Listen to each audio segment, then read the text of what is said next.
Hey guys, welcome to Entertainment Talk Nation. I'm your host Rob. This video we're going to discuss the Super Bowl spot for The Amazing Spider-Man 2.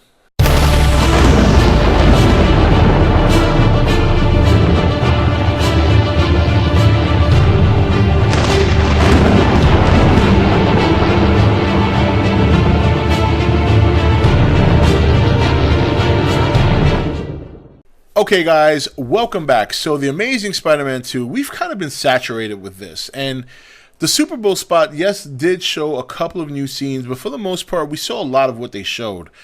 We saw the Sinister Six doors coming up in this one as we did before.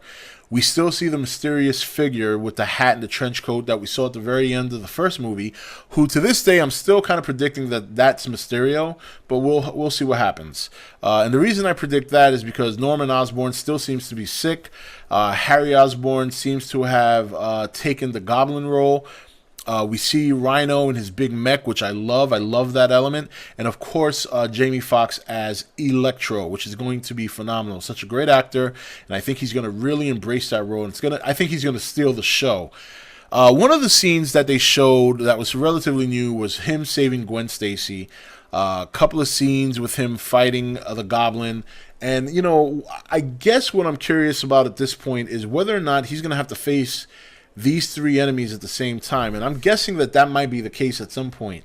Probably something they're not going to show because they don't want to give that portion of it away, but I think he's going to probably have a solo encounter with all three enemies and then have to fight all three of them at some point, either back to back to back or at the same time.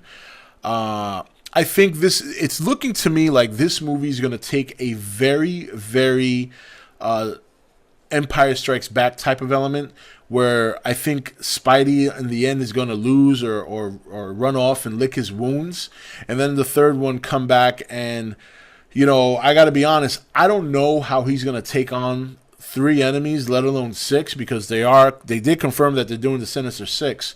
They also spoke, I think it was confirmed that they're going to do a Venom movie standalone. I don't know how he's going to do it. I really don't, unless there's another superhero that gets involved. And some people are saying the Black Cat, but I can't see that. Like, the rumor is that she's in this movie, but I don't know if that's enough. I mean, there's got to be some superhero that they're going to bring in that he can team with.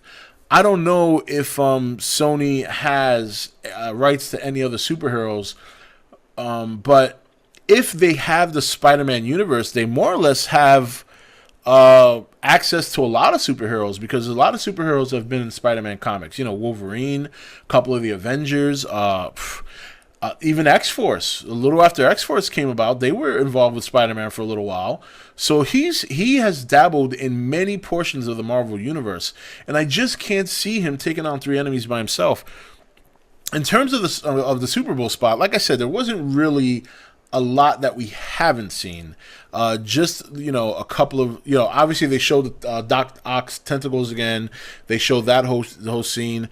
You know, they a little bit more of the Goblin. I saw a couple of new shots of the Goblin, but they were very brief.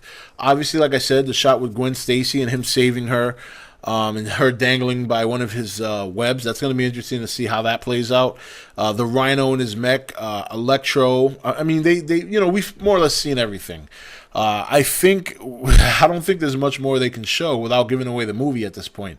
They have really saturated the market with promoting the movie, which is kind of weird because I think the movie speaks for itself. I mean, people love Spider-Man, and the first movie was very good. I liked it. I don't try and get into the whole debate of which one I like better. I think while it's the same character, they're told in a different way, and I like both of them, and that's pretty much it.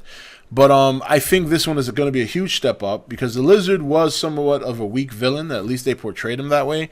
But I think this one is going to be a step up from the first one in a big way. I'm looking forward more than anything. Jamie Foxx is what I'm looking forward to because he's such a good actor. I think he's going to have fun with this. I think he's going to have so much fun with this role, and I think he's going to steal the show. That's my opinion.